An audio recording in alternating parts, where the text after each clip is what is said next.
Hi friends, నేను మీ రాజీని. Welcome to trendy and healthy recipes. ఈరోజు మనం చేసుకోబోయే రెసిపీ వచ్చేసి సమ్మర్ స్పెషల్ చింత చిగురు పచ్చిరొయ్యలు కర్రీ అండి. ఈ చింత చిగురు మనకి సమ్మర్లోనే దొరుకుతుంది. చాలా బాగుంటుందండి. ఖచ్చితంగా ఈ సమ్మర్లో ట్రై చేయండి. సరే అండి, ఈ కర్రీ ప్రాసెస్ చూసే ముందు ఇంతవరకు నా ఛానల్ ఎవరైనా సబ్స్క్రైబ్ చేసుకోకపోతే తప్పకుండా సబ్స్క్రైబ్ చేసుకోండి. పక్కనే ఉన్న బెల్ ఐకాన్ని యాక్టివేట్ చేసుకోండి. ఆయిల్ పెట్టుకున్నానండి. ఆయిల్ హీట్ అయింది. పచ్చిరొయ్యలు వేసుకుందాం. ఫ్రై చేసుకోవాలండి పచ్చిరొయ్యలని. ముందుగా ఈ పచ్చిరొయ్యలో ఉన్న వాటర్ అంతా బయటికి రిలీజ్ అయిపోయి మళ్ళీ పచ్చిరొయ్యలు ఆ వాటర్ అంతా అబ్జర్వ్ చేసే వరకు ఫ్రై చేసుకోవాలండి. ఇందులో కొద్దిగా సాల్ట్, కొద్దిగా పసుపు వేసుకుందాం. ఈ పచ్చిరొయ్యల నుంచి వాటర్ బాగా రిలీజ్ అయింది కదండి. ఈ వాటర్ అంతా పచ్చిరొయ్యలు అబ్జర్వ్ చేసేసి ఫ్రై అయ్యే వరకు ఫ్రై చేసుకుందాం. ఈలోపు పక్కన ఇంకొక బాండీ పెట్టుకుని ఆనియన్స్ ఫ్రై చేసుకుందామండి. కరివేపాకు వేసుకుందామండి. అలాగే పచ్చిమిర్చి ఎక్కువగానే పడుతుంది. పుల్లగా ఉండే ఏ కూరకైనా సరే పచ్చిమిర్చి ఎక్కువగా వేసుకుంటే టేస్ట్ బాగుంటుందండి. అలాగే తొందరగా వేగడం కోసం కొద్దిగా సాల్ట్ వేసాను. ఆనియన్స్ బాగా ఫ్రై చేసుకుందామండి. ఈలోపు మనం చింతకూరని క్లీన్ చేసి పెట్టుకున్నామండి. చింత చిగురు క్లీన్ చేసుకున్నామండి. నీళ్ళంతా పూర్తిగా వాడేంత వరకు స్ట్రైనర్లో వేసి పక్కన పెట్టానండి.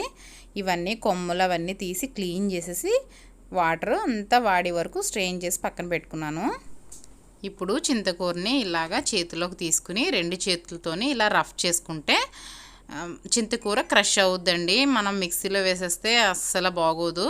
ఈ విధంగా చేతితో రఫ్ చేసుకుంటే క్రష్ అయిపోతుంది చింతకూర అంతా. ఈ విధంగా రెడీ చేసుకోవాలండి. దీన్ని పక్కన పెట్టుకుందాం.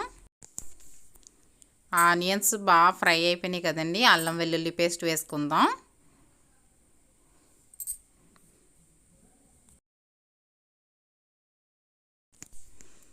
అల్లం వెల్లుల్లి బాగా ఫ్రై అయిపోయింది కదండి. ఇప్పుడు మనం ముందుగా ఫ్రై చేసి పెట్టుకున్న పచ్చిరొయ్యలు వేసుకుందాం.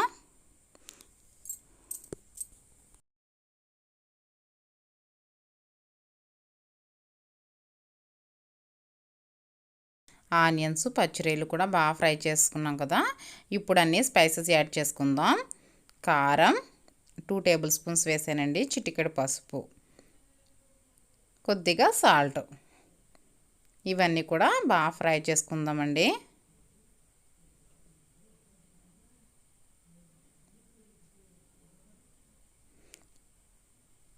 బాగా ఫ్రై అయినాయండి పచ్చిరొయ్యలు. ఇప్పుడు వాటర్ వేసేసుకుందాం.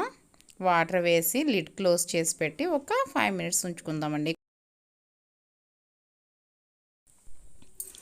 చూద్దామండి. కర్రీ చూసారా, రెడీ అయిపోయింది. కూర దగ్గర పడిపోయిందండి. రొయ్య ఉడికిపోయింది చూసాను. ఇంకా కర్రీ దగ్గరికి అయిపోయింది. ఇంకా రెడీ అయిపోతుంది అనగా చింత చిగురు మనం క్రష్ చేసి పెట్టుకున్నాం కదా, క్లీన్ చేసుకుని అది వేసేసుకోవాలండి. చింత చిగురు బాగా కలిసేటట్టు కలుపుకుందాం.